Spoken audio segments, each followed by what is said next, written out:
नमस्कार किसान भाइयों। आज इस वीडियो में हम बात करने वाले हैं कि मार्च के महीने में कौन सी सब्जियां लगाई जा सकती हैं जो कि आपको आने वाले भविष्य में कुछ ही महीनों में बहुत अच्छा मुनाफा कमा कर दे सकें। आज इस वीडियो में हम दो तरीके की सब्जियां बताएंगे, एक तो छोटी फसल, दूसरा आपको बड़ी फसल। अंत तक पूरी वीडियो जरूर देखें ताकि आप पूरी जानकारी प्राप्त कर सकें।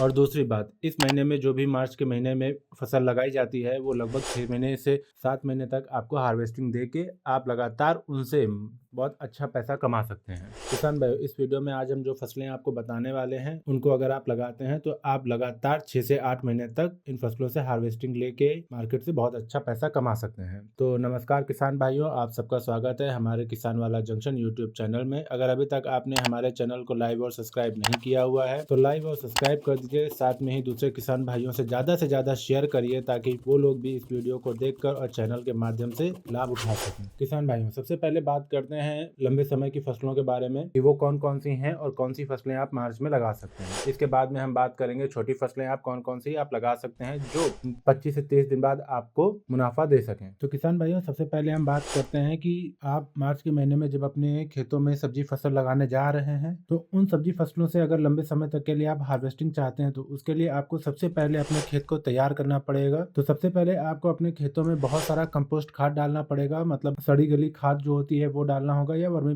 कंपोस्ट के बैग्स डालने होंगे। साथ में आपको रासायनिक खाद भी डालनी होगी, जैसे यूरिया है, पोटास है, फास्फोरस है, डीएपी है, एसएसपी है, सिंगल सुपर फास्फेट है, इन सबको आपको डालना होगा। अगर आपके खेत में नेमेटोड की बीमारी है तो आपको फंजीसाइड और इंसेक्टिसाइड भी डालने होंगे। ये सब आपको अपने खेत में डाल देने हैं और अपने खेत को जुताई करके अच्छे से तैयार कर लेना है। फिर मैं आपको बताऊंगा कि आपको किस विधि से कौन सी फसल किस टाइम पर लगानी है जिससे आप लंबे समय तक हार्वेस्टिंग उससे लेकर मुनाफा कमा सकें। तो किसान भाइयों, पहले नंबर पर जो फसल आती है वो आती है देसी टिंडा। किसान भाइयों, आप देसी टिंडा अगर अपने खेत में लगा रहे हैं तो बहुत बड़े एरिया की जगह पे आप छोटे एरिया पर पहले लगा सकते हैं अगर आप पहली बार लगा रहे हैं तो। दूसरा, देसी टिंडा अगर आप लगाने जा रहे हैं तो आपको अपने खेत में सबसे पहला जो काम करना है वो ये काम करना है कि अपने खेत में गोबर की सड़ी गली खाद डालनी है या फिर आप अपने खेत में वर्मी कंपोस्ट के कुछ बैग्स डलवा दीजिए। साथ में आपको जो मैंने अभी कुछ रासायनिक खादें बताई थी जैसे आपका डीएपी है, सिंगल सुपर फास्फेट है, पोटास है, ये भी आप उनको डलवा दीजिए। उसके बाद में लगाइए। उसके बाद में आप टिंडों के अच्छी किस्म के बीजों को ले जाके अपने खेतों में लगा दीजिए। किसान भाइयों, अगर आप इस समय देसी टिंडे की फसल लगाते हैं तो इस समय की जो देसी टिंडे अभी बन के जब तैयार होंगे और मार्केट में जाएंगे तो लगभग वो 100 रुपए किलो के हिसाब से जाते हैं। गर्मियों में सबसे ज्यादा महंगी सब्जी जो जाने वाली होती है वो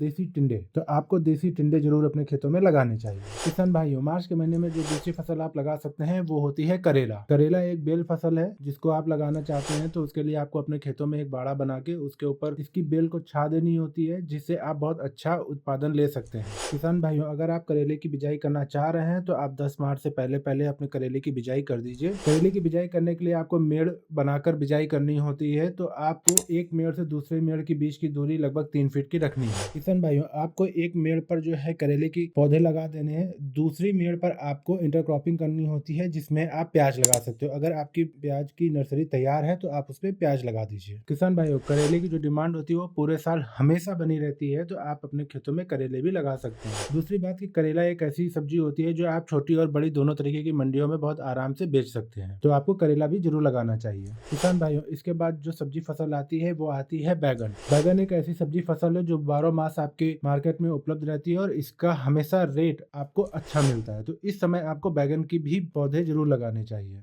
सब्जी फसलों के अंतर्गत में। किसान भाइयों, बैगन एक ऐसी फसल होती है जो साल भर आपको उत्पादन लेती है और इसका मार्केट रेट हमेशा आपको अच्छा ही मिल जाता है। बैगन फसल के अंदर दो मेजर प्रॉब्लम्स आती हैं। पहली तना भेदक, दूसरा जो होती है आपका फल भेदक इल्ली। आपको बस इन दो समस्याओं से अपने बैगन की फसल को बचाना होता है। अगर आप इन दो समस्याओं से अपनी बैगन की फसल को बचा लेते हैं तो आप पूरा साल बैगन की फसल से बहुत अच्छा मुनाफा कमाते हैं। तो किसान भाइयों, इस टाइम पर आपको बैगन की फसल जरूर लगानी चाहिए।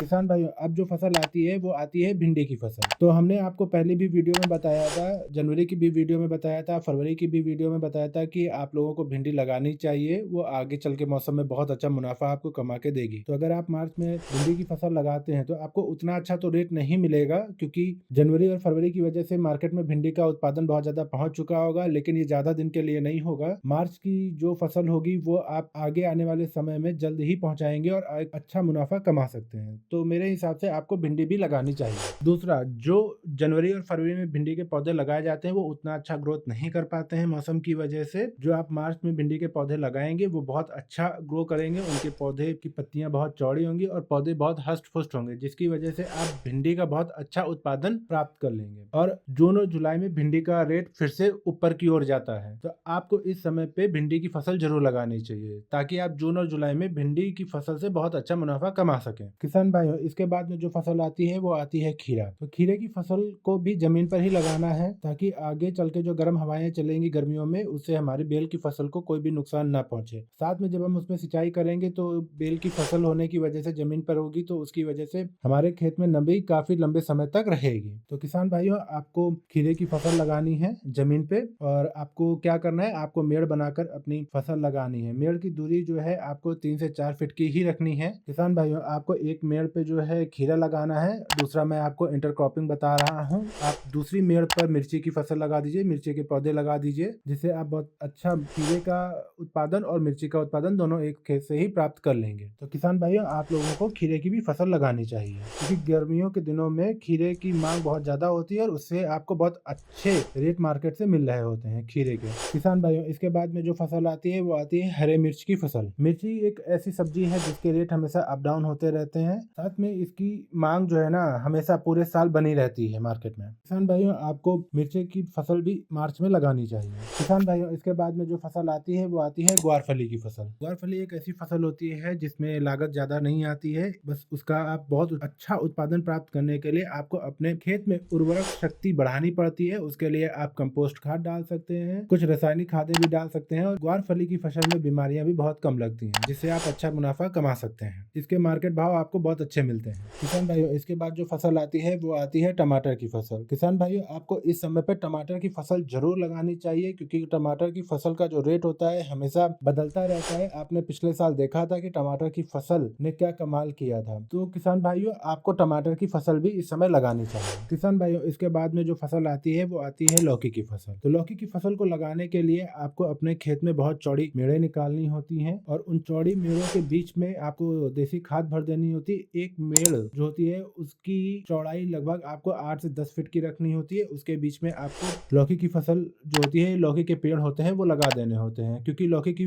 जो पेड़ होते हैं बेल होती है और वो बहुत लंबी होती है तो आपस में फंस जाती है। इस वजह से आपको मेड़ को चौड़ा बनाना होता है। किसान भाइयों, अगर हमारे द्वारा दी गई जानकारी आपको अच्छी लगी है तो इस वीडियो को लाइक करें, कमेंट करें और दूसरे किसान भाइयों के साथ में ज़्यादा से ज़्यादा शेयर करें ताकि वो भी इस वीडियो से लाभ उठा सकें। और अगर अभी तक आपने हमारे चैनल को सब्सक्राइब नहीं किया है तो सब्सक्राइब कर लीजिए, साथ में बेल आइकन भी दबा दीजिए ताकि आपको हमारे द्वारा अपलोड की जाने वाली सारी वीडियो जल्दी से जल्दी प्राप्त हो सकें। धन्यवाद।